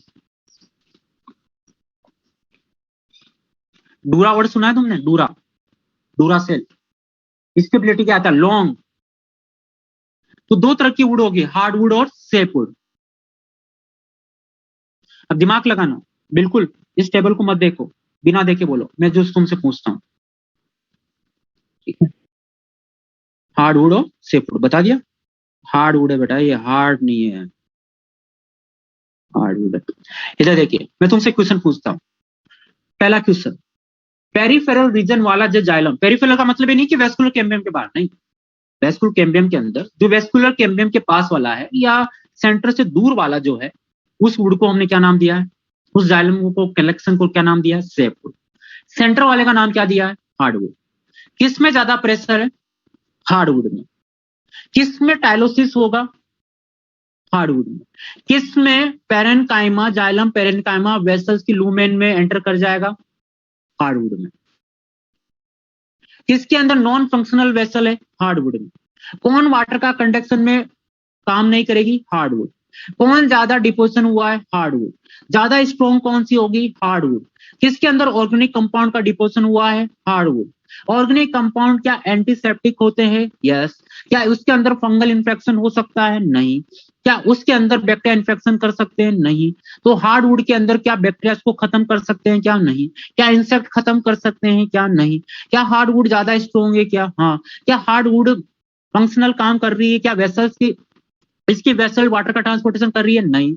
तो बताइए, हार्डवुड का एक ही काम है, मैकेनिकल सपोर्ट देना। हार्डवुड का एक काम है, मैकेनिकल सपोर्ट देना। तो फिर वाटर और वेसल्स, वाटर का और वाटर और मिनरल्स का कंडक्शन कौन कर रहा है, सेफ्टवुड, सेफ्टवुड। बताइए, अगर तुम्हें फर्नीचर बनाना है, अपने मकान में फर्नीचर का काम करवाना है, तो कौन सी वुड खरीद के लाओगे, हार्डवुड या सेफ्टवुड, हार्डवुड। हार्डवुड क्यों खरीद के लाओगे, क्योंकि हार्डवुड के अंदर ऑर्गेनिक कंपाउंड का डिपोजिशन हुआ है, तो उसके अंदर इंसेक्ट उसको डैमेज नहीं कर पाएंगे। क्लियर बताएं।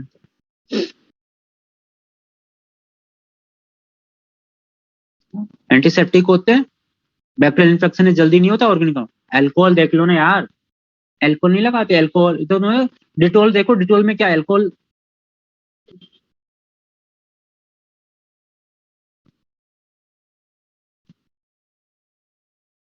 क्लियर बेटा, यहां तक क्लियर है। ज्यादा महंगी वुड कौन सी मिलेगी, ज्यादा महंगी वुड कौन सी मिलेगी, हार्डवुड।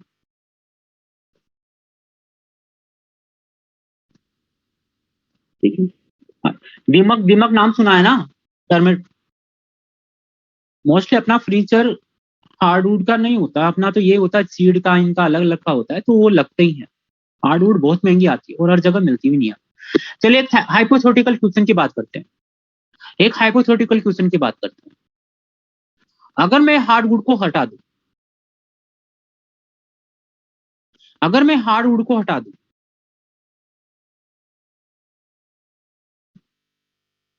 तो क्या वाटर कंडक्शन रुक जाएगा क्या, हार्ड है, हार्ड, नहीं रुकेगा, नहीं रुकेगा। क्या प्लांट मर जाएगा क्या, नहीं, नहीं मरेगा। लेकिन सेफ वुड को हटा दूं तो,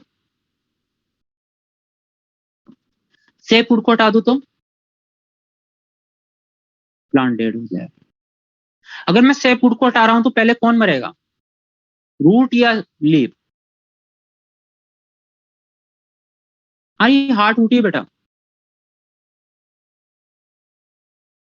लीफ मरेगी। अरे क्वेश्चन सुन ले पहले, लीफ मरेगी, क्लियर बेटा यहाँ तक,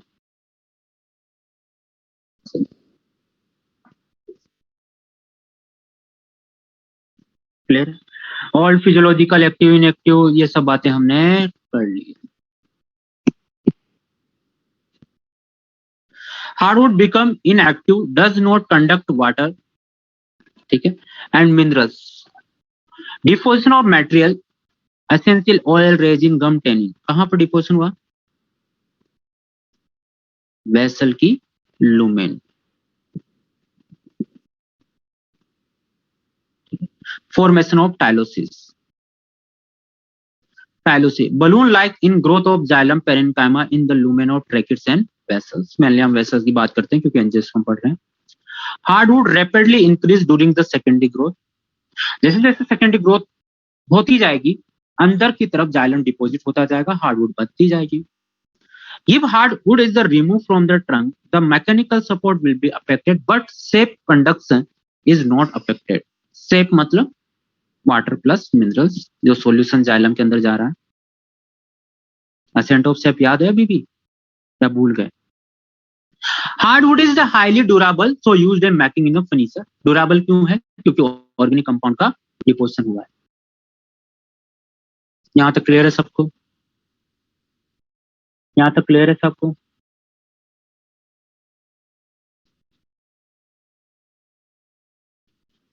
बेटा सागौन का अलग केस है, वो अलग केस है बेटा, ऐसे अलग प्लांट, वो तो प्लांट ही अलग है। समझ पा रहे हो? मतलब वुड की बात की जनरली, अब हर प्लांट के अंदर वुड भी अलग लगाएगी बेटा ना। डाइकोट स्टेम, ठीक है। स्टार्ट करते हैं। Extrastelar secondary growth.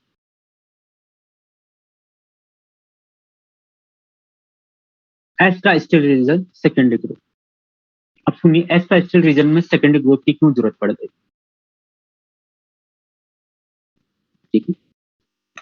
बाद में देखना तो सारा, पहले इधर सुन ले। स्टिल रीजन के अंदर जाइलम फ्लोएम बनता जा रहा है, जाइलम अंदर की तरफ, फ्लोएम बाहर की तरफ। प्रेशर लगता जा रहा है, बाहर भी अंदर भी। बाहर प्रेशर लगेगा तो धीरे धीरे पेरिसाइकिल खत्म, ठीक है। धीरे धीरे पेरिसाइकिल खत्म और बाहर आ गए। कोटेक्स भी खत्म हो सकता है क्योंकि प्रेशर तो लग रहा है। तो मतलब इसका मतलब ये समझ में आ रहा है कि अगर सेकेंडरी ग्रोथ स्टिलर रीजन में स्टार्ट हो गई तो प्रेशर तो बाहर भी आएगा। प्रेशर बाहर आएगा तो बाहर की चीजें खराब होने वाली है। एपिडर्मिस रहेगी नहीं, पेरिसाइकिल पेरिसाइकिल रहेगा नहीं, कोटेक्स कोटेक्स रहेगा नहीं।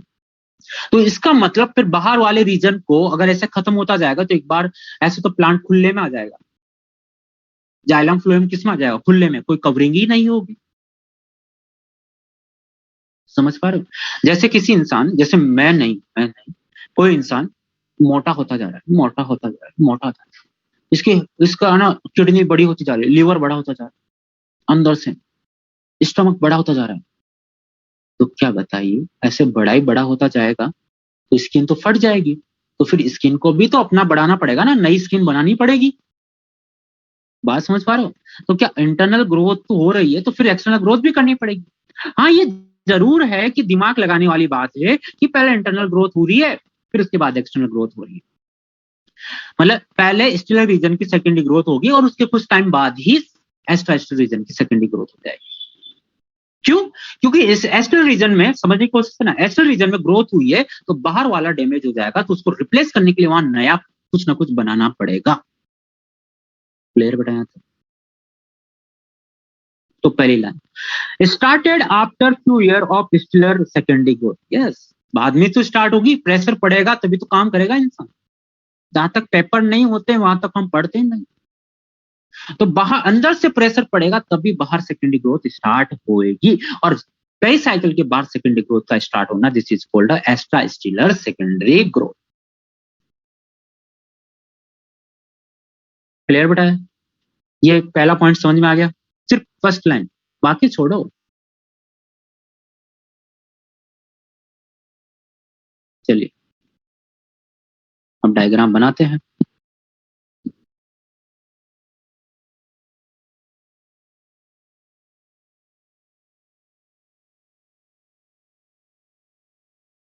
एपिडर्मिस,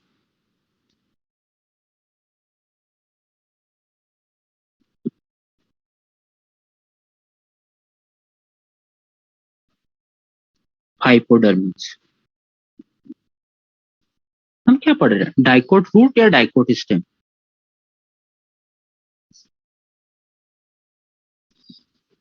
डाइकोट रूट या डाइकोट स्टेम?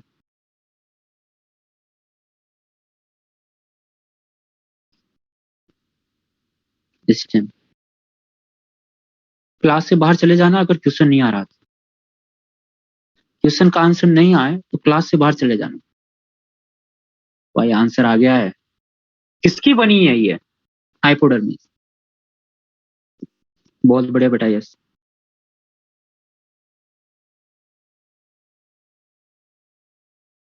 ये हाइपोडर्मिस किसकी बनी है?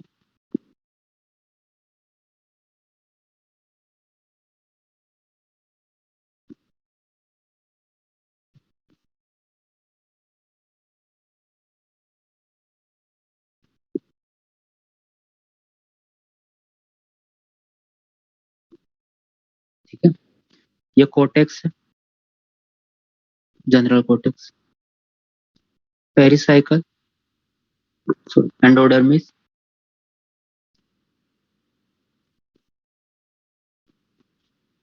पेरिसाइकल,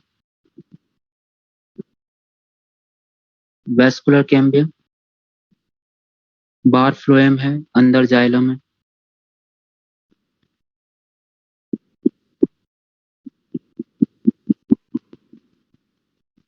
ठीक है, और बाहर फ्लोएम है।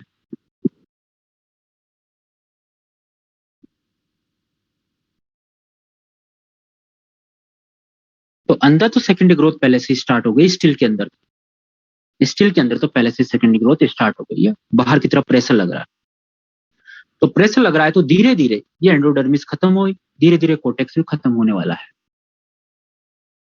बाहर से प्रेशर लग रहा है तो एंडोडर्मिस खत्म हो गई है, पेरिसाइकल खत्म हो गई है, कोर्टेक्स भी खत्म होने वाला है।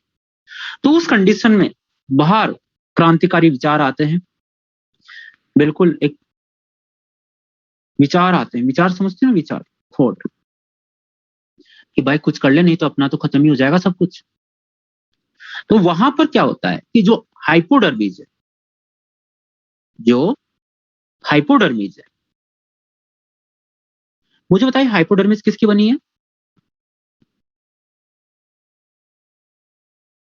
अरे बताइए किसकी बनी है? कोलेन कायमा। इमरान, कोलेन कायमा की बनी है। लिविंग है या डेड है?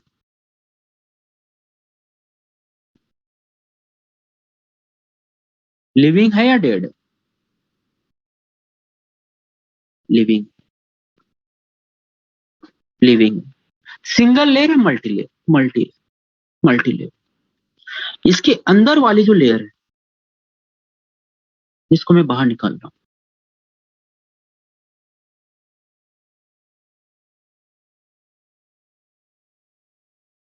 ये हाइपोडर्मिस लेयर है ना। अब क्रांतिकारी विचार आ रहे हैं, क्रांतिकारी थॉट आ रही है कि कुछ करो भाई। तो हाइपोडर्मिस का अपने आप पर एक रेस्पेक्ट जागता है, अपने आप को जागता है, और वो बोलता है कि हाँ मुझे करना पड़ेगा कुछ, मैं तो लिविंग हुई, तो मुझे कुछ तो करना ही पड़ेगा। तो यहाँ पर क्या करते हैं कि जो हाइपोडर्मिस की जो अंदर वाली लेयर होती है, वो मेरिस्मेटिक हो जाती है। बात को समझने की कोशिश करना। मेरिस्मेटिक हो जाती है। हाइपोडर्मिस किसकी बनी हुई थी? हाइपोडर्मिस किसकी बनी हुई थी? कोलेनकाइमा। कोलेनकाइमा क्या है? परमानेंट। कौन सा परमानेंट? Primary permanent. इसके अंदर ये हाइपोडर्मिस की जो सेल्स है वो मेरिस्मेटिक हो जाती है,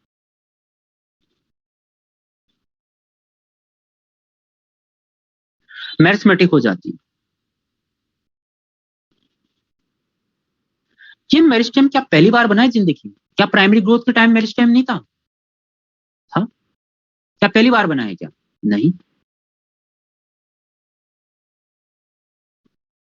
कौन से प्रोसेस से बना है?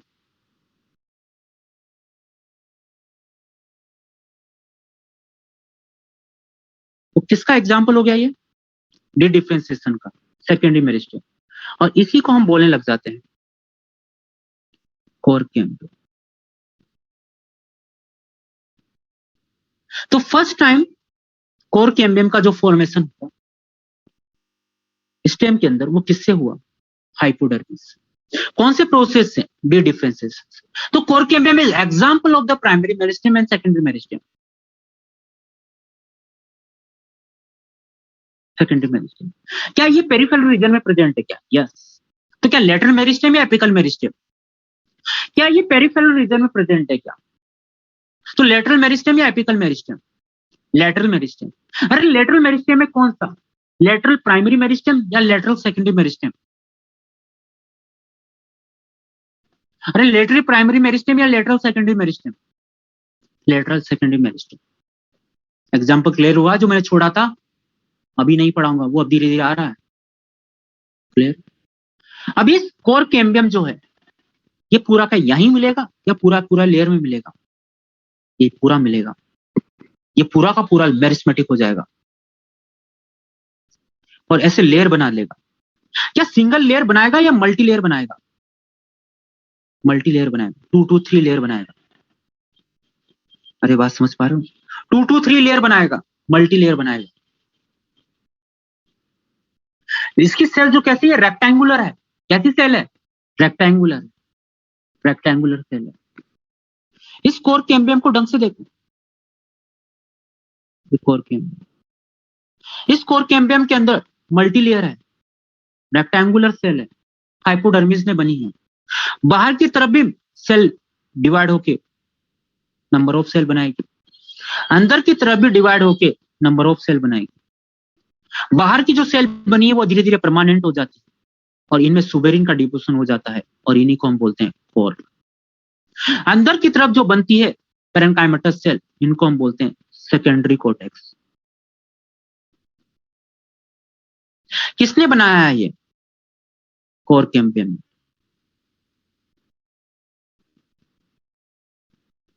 यस, पेरिक्लाइनल डिवीजन होगा। इधर भी पेरिक्लाइनल होगा, इधर भी पेरिक्लाइनल डिवीजन होगा। और ये सेल, और इन सेल में डिपोजिशन हो गया किसका? सुबेरिन का, सुबेराइज्ड। तो धीरे धीरे सुबेरिन का डिपोजिशन हो गया है तो ये सेल कैसी हो जाती है? डेड हो जाती है। कौन सी सेल? कोर की सेल। तो कोर कैम्बियम ने बाहर की तरफ भी सेल बनाई और अंदर की तरफ भी सेल बनाई। बाहर वाली सेल का नाम कोर रख दिया क्योंकि उनमें सुबेरिन का डिपोजिशन हो गया और डेड हो गई। अंदर की तरफ जो बनाई वो अभी भी लिविंग है और उनको नाम दिया secondary cortex.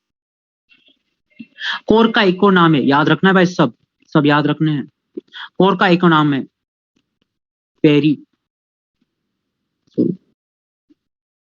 Phellem. Core cambium का एक नाम है फेलोजन। सेकेंडरी कोर्टेक्स का एक और नाम है फेलोडम।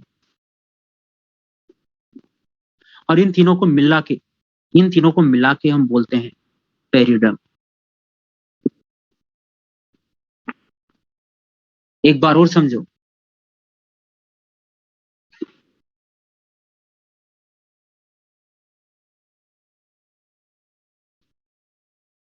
ये हाइपोडर्मिस,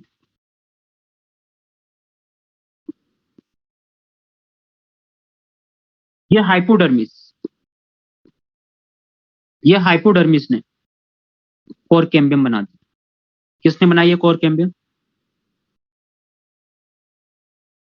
किसने बनाई कोर कैम्बियम? हाइपोडर्मिस।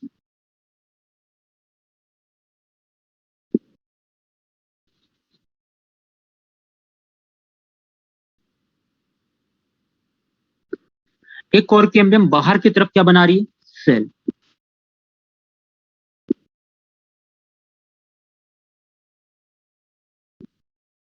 इन सेल के अंदर सुबेरिन का डिपोजिशन हो गया, इनको क्या नाम दिया? कोर। अंदर की तरफ जो सेल बना रही है उनका नाम क्या है?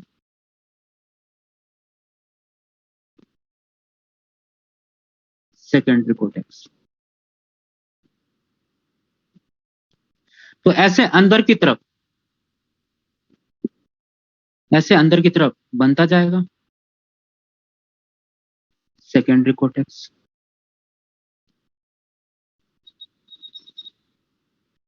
और ऐसे बाहर की तरफ बनता जाएगा कोर।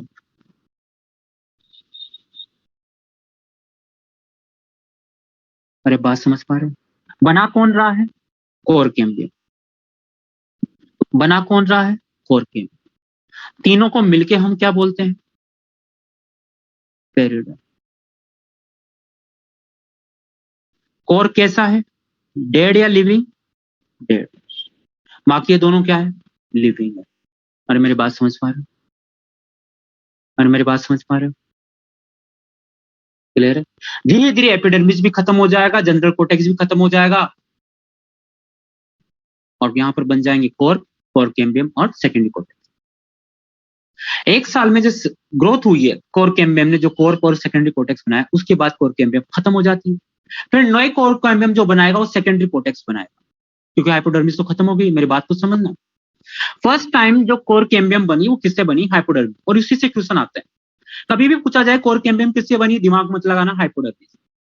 लेकिन एक बार कोर कैम्बियम बनी फिर खत्म हो जाती है, फिर अगले साल फिर नई बनती है। तो अगले साल जो नई बनेगी, सेकंड ईयर जो बनेगी सेकंड ग्रोथ के, वो तो हाइपोडर्मिस तो नहीं बना सकता, क्योंकि हाइपोडर्मिस तो कोर के प्रेशर से खत्म हो चुका है। तो फिर कौन बनाएगा, कौन बनाएगा, डेड स्ट्रक्चर तो बना नहीं सकता। लिविंग स्ट्रक्चर बचा कौन अब, सेकेंडरी कोटेक्स। जनरल कोटेक्स नहीं, जनरल कोटेक्स से तो खत्म हो गए। अब जो प्राइमरी स्ट्रक्चर थे वो तो खत्म ही हो गए भाई, अब बचे ही नहीं है। वापस रिपीट करता हूं, सुनना। फर्स्ट टाइम किसने बनाया, हाइपोडर्मिस। सेकेंडरी ग्रोथ चली 1 ईयर तक, बराबर ग्रोथ, ऑटम और स्प्रिंग में बराबर ग्रोथ चल रही। बराबर मतलब ग्रोथ में डिफरेंस तो है, लेकिन ग्रोथ चल रही, ठीक है। ग्रोथ चली, हाइपोडर्मिस खत्म, एपिडर्मिस भी लगभग खत्म, जनरल कोटेक्स भी खत्म। जनरल कोटेक्स की जगह तो आ गया सेकेंडरी कोटेक्स, और हाइपोडर्मिस इनकी जगह आ गया कोर।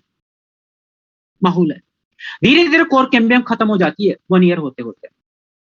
अब फिर नेक्स्ट ईयर फिर सेकेंडरी ग्रोथ करनी है, तो फिर नई कोर कैम्बियम बनानी पड़ेगी। अब दिमाग लगाओ, कोर कैम्बियम कौन बनाएगा, कोर तो बना नहीं सकता, क्यों, तो मरा हुआ है। जिंदा बचा कौन, सेकेंडरी कोटेक्स। तो नेक्स्ट टाइम जो हाइपोडर्मिस बनेगी, सॉरी कोर कैम्बियम बनेगी, वो कौन बनाएगा, सेकेंडरी कोटेक्स। नहीं करना है यार, ये बात समझ पा रहे हो, ये बातें समझ में आई, क्लियर। अब ढंग से सुनना, कोर कैम्बियम भी ऑटम में एक्टिविटी अलग होगी और स्प्रिंग में एक्टिविटी अलग होगी, लेकिन नहीं रटना नहीं। जो उड़ में जो एक्टिविटी थी, जो जाइलम की जो एक्टिविटी थी, वैस्कुलर कैम्बियम की जो एक्टिविटी थी, उसका जस्ट उल्टी एक्टिविटी होती है किसकी, कोर कैम्बियम की। तो सिर्फ तुमने वैस्कुलर कैम्बियम की एक्टिविटी याद कर ली ना, तो अब कोर कैम्बियम की एक्टिविटी याद मत करना। वैस्कुलर कैम्बियम में डिवीजन कहां ज्यादा हो रहे थे, स्प्रिंग में या ऑटम में, स्प्रिंग में। तो कोर कैम्बियम में इसका उल्टा होगा। अरे मेरी बात समझ पा रहे हो, क्लियर बेटा यहां तक। एक बार रीडिंग लगाते हैं। Egg flakes by the core cambium is the phallogen is developed due to de-differentiation in cell the outermost layer of cortex. Outermost of cortex क्या हो गया, हाइपोडर्मिस। ये जनरल कोटेक्स है, general cortex endodermis, general cortex, और बाहर hypodermis. तो outer most का मतलब क्या हो गया, हाइपोडर्मिस। इट इज, लेकिन हाइपोडर्मिस की इनर वाली, it is one of the few layer thick, few layer cells are narrow, thin walled and nearly rectangular. और ये बन गया periclinal division in cork cambium. Periclinal ही होगी, जब दोनों तरफ बनाने हैं तो हम जानते हैं, दिमाग लगाते हैं। Formation of phellem, phelloderm, 42nd cortex, cox cell are dead and suberized. Cells of secondary cortex are the parenchymatous, ठीक है। पेरिडम, फैलम, फेलोजन, फेलोडम, तीनों को मिला के periderm, cork, cork cambium, secondary cortex, बात तो एक ही है। Due to the pressure of the cork cell, all the layer of outside the phellogen is become dead and slowed up. Slowed up मतलब छाल के रूप में निकल जाती है, समझ पा रहे हो, अलग हो जाती है, धीरे धीरे टूट जाती है। All tissues occur outside the innermost core cambium, ये बात की बात है, कल करेंगे यहाँ से। आज इतना ही, क्लियर बेटा यहाँ तक। ये स्लाइड को हम कल करेंगे दोबारा,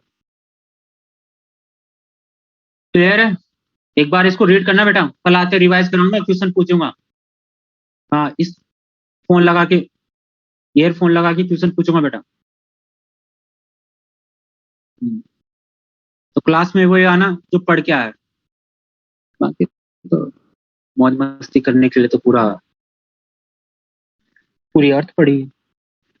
चलिए बेटा, ऑल द बेस्ट, पढ़ते रहिए और मस्त रहिए, जुनून के साथ पढ़िए, एंजॉय करते रहिए, ठीक है। मैं कल पूछूंगा। ऑल द बेस्ट, पढ़ते रहिए, मस्त रहिए। ऑफलाइन क्लास था तो तुम जानते हो, ठीक है। अच्छी बातें हैं, अच्छी खबरें आ रही हैं, दिन अच्छे हैं, माहौल अच्छा है, पढ़ाई में बराबर ध्यान दो। जिंदगी ना मिलेगी